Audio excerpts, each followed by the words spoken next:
কর্মরত শিক্ষক শিক্ষিকাদের জন্য টিচার এলিজিবিলিটি টেস্ট সংক্রান্ত একটি আপডেট এই ভিডিওর মাধ্যমে আপনাদের কাছে তুলে ধরব। আপনারা জানেন 1 সেপ্টেম্বর 2025 সালে সুপ্রিম কোর্টের বিচারপতি দীপঙ্কর দত্তর বেঞ্চে শিক্ষক শিক্ষিকাদের জন্য টিচার এলিজিবিলিটি টেস্ট বা টেট পরীক্ষা বাধ্যতামূলক ঘোষণা করে একটি ঐতিহাসিক রায় প্রদান করেছিল। এই রায়ের প্রভাব সুদূরপ্রসারী হওয়ায় এর পুনর্বিবেচনা চেয়ে একাধিক পক্ষ আদালতের কাছে দ্বারস্থ হয়েছে। তবে মামলা দাখিল হওয়ার পরেও শুনানি দিনক্ষণ নিয়ে তৈরি হয়েছে একটি ধোঁয়াশা। শিক্ষক মহলে প্রশ্ন উঠেছে, কেন এখন এই গুরুত্বপূর্ণ মামলাগুলি শুনানি শুরু হচ্ছে না? এই ভিডিওতে সুপ্রিম কোর্টের দাখিল করা রিভিউ পিটিশনগুলির বর্তমান পরিস্থিতি এবং শুনানিতে বিলম্বের আইনি কারণ এবং ত্রুটি তালিকা সংক্রান্ত বিস্তারিত তথ্য নিয়ে আলোচনা করব। আপনারা যদি আমাদের চ্যানেলে নতুন হয়ে থাকেন তাহলে অবশ্যই চ্যানেলটি সাবস্ক্রাইব করে রাখতে পারেন। শিক্ষকদের টিচার এলিজিবিলিটি টেস্ট সংক্রান্ত যেসব আপডেটগুলি আসতে চলেছে সেই আপডেটগুলির খবর সবার প্রথম পাওয়ার জন্য অবশ্যই আপনারা আমাদের চ্যানেলটি সাবস্ক্রাইব করে রাখতে পারেন। 1 সেপ্টেম্বরের রায়ের পরিপ্রেক্ষিতে সুপ্রিম কোর্টে এখনও পর্যন্ত মোট 30টি পিটিশন দাখিল করা হয়েছে। বিভিন্ন শিক্ষক সংগঠন, রাজ্য সরকার এবং প্রাথমিক শিক্ষা পর্ষদ এই আইনি প্রক্রিয়ায় অংশগ্রহণ করেছে। বর্তমান পরিসংখ্যা অনুযায়ী পিটিশনারগুলির যে বিভাজন তৈরি হয়েছে সেগুলি হলো রিভিউ পিটিশন জমা পড়েছে 28টি এবং মডিফিকেশন অ্যাপ্লিকেশন অর্থাৎ MA ফাইল জমা পড়েছে 1টি এবং রিট পিটিশন জমা পড়েছে 1টি। মামলা দাখিল হলেও শুনানির তারিখ ঘোষণা না হওয়ার প্রধান কারণ হলো পিটিশনগুলিতে থাকা আইনি ত্রুটি। সুপ্রিম কোর্টের নিয়ম অনুযায়ী কোনো পিটিশন দাখিল করার পর রেজিস্ট্রি বিভাগ সেটি যাচাই করে। যদি ফাইলে কোনো গঠনগত বা তথ্যগত ত্রুটি থাকে তবে সেটিকে ডিফেক্ট লিস্টে পাঠানো হয়। আইনত আবেদনকারীদের এই ত্রুটি সংশোধন বা ক্লিয়ার করার জন্য 90 দিন সময় দেওয়া হয়। যতক্ষণ না এই ত্রুটিগুলি সম্পূর্ণভাবে মুক্ত হচ্ছে ততক্ষণ মামলাটি বিচার্য বিষয় হিসাবে গণ্য করা হয় না এবং শুনানির জন্য তালিকাভুক্ত করা সম্ভব হয় না। বর্তমানে অধিকাংশ গুরুত্বপূর্ণ মামলাই এই ত্রুটির কারণে আটকে রয়েছে। রাজ্য সরকার থেকে শুরু করে বিভিন্ন শিক্ষক সংগঠন অনেকের দাখিল করা পিটিশনই বর্তমানে ডিফেক্ট লিস্টে রয়েছে। যেমন কয়েকটি মামলার উদাহরণ দেওয়া হচ্ছে।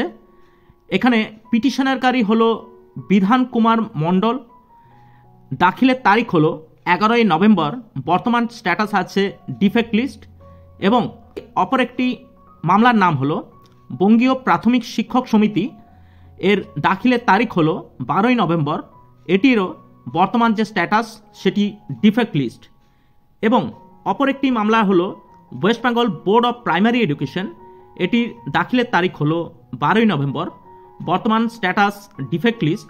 এবং অপর একটি মামলা চিন্ময় ঘোষ, এটির দাখিলের তারিখ হলো 17 নভেম্বর, বর্তমান স্ট্যাটাস ডিফেক্ট লিস্ট। অপর একটি মামলা হলো ওমেন টিচার্স অ্যাসোসিয়েশন, এটির দাখিলের তারিখ বা সাবমিশন ডেট হলো 17 নভেম্বর, যার বর্তমান স্ট্যাটাস ডিফেক্ট লিস্ট। এবং পশ্চিমবঙ্গ সরকার থেকে যে মামলা করা হয়েছে সেই মামলার নাম হলো পশ্চিমবঙ্গ সরকার বা স্টেট অফ ওয়েস্ট বেঙ্গল, এটির দাখিলের তারিখ হলো 28 নভেম্বর, এটিরও বর্তমান যে স্ট্যাটাস সেটি কিন্তু ডিফেক্ট লিস্ট দেখা যাচ্ছে। এই সব যে মামলাগুলি এগুলি ত্রুটি সংশোধন না হওয়া পর্যন্ত আদালত শুনানির জন্য তারিখ ঘোষণা করবে না। সম্প্রতিকালে আরও কিছু নতুন মামলা দাখিল করা হয়েছে যেগুলি এখন সুপ্রিম কোর্টের রেজিস্ট্রি বিভাগে যাচাইকরণ বা ভেরিফিকেশন স্তরে রয়েছে। যেহেতু এগুলির যাচাই প্রক্রিয়া সম্পন্ন হয়নি তাই এগুলিতে এখনও কোনো ডিফেক্ট লিস্ট ধরা পড়েনি। তবে ভবিষ্যতে এগুলির যদি কোনো ত্রুটি বা কোনো মডিফিকেশনের প্রয়োজন হয় তাহলে এই মামলাগুলিও কিন্তু ডিফেক্ট লিস্টে আসতে পারে। যেমন এখানে উদাহরণস্বরূপ বলতে গেলে তামিলনাড়ু গ্র্যাজুয়েট টিচার ফেডারেশনের তরফ থেকে 2রা ডিসেম্বর 2025 তারিখে একটি মামলা দাখিল করা হয়েছে। রমেশ তুকারাম বাঙ্কার নামে একটি মামলা দাখিল করা হয়েছে 5ই ডিসেম্বর 2025 তারিখে।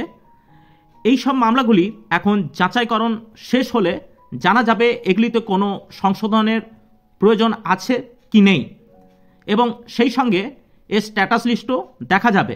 বিভিন্ন শিক্ষক মহলের এখন মূল প্রশ্ন হলো শুনানিগুলি কবে অনুষ্ঠিত হবে। আইনি বিশেষজ্ঞরা জানাচ্ছেন সমস্ত রিভিউ পিটিশন বা অ্যাপ্লিকেশন ডিফেক্ট সংশোধন হওয়ার পরেই এই মামলাগুলি শুনানির জন্য প্রস্তুত হবে। ভবিষ্যতে আরও নতুন পিটিশন জমা পড়ার সম্ভাবনা দেখা যাচ্ছে। সমস্ত আইনি জটিলতা কাটার পর সুপ্রিম কোর্ট সিদ্ধান্ত নেবে শুনানি কোন পদ্ধতিতে হবে, তা কি ক্লোজ চেম্বারে হবে নাকি ওপেন হিয়ারিং হবে। আপাতত এইসব মামলাগুলি ত্রুটিমুক্ত না হওয়া পর্যন্ত নির্দিষ্ট দিন পাওয়া সম্ভব নয়। অবশ্যই আপনারা আমাদের চ্যানেলটি সাবস্ক্রাইব করে রাখতে পারেন। পরবর্তী শিক্ষকদের টিচার এলিজিবিলিটি টেস্ট সংক্রান্ত যেসব আপডেটগুলি আসতে চলেছে সেই সমস্ত আপডেট সবার প্রথম আপনাদের কাছে এই চ্যানেলে ভিডিওর মাধ্যমে আমরা তুলে ধরার চেষ্টা করব। অবশ্যই আপনারা পাশে থাকবেন। ভিডিওটি ভালো লাগলে একটি লাইক দিয়ে আমাদের উৎসাহিত করতে পারেন। আজ এই পর্যন্তই, দেখা হচ্ছে পরের নতুন কোনো ভিডিওতে। নমস্কার, ভালো থাকবেন, ধন্যবাদ।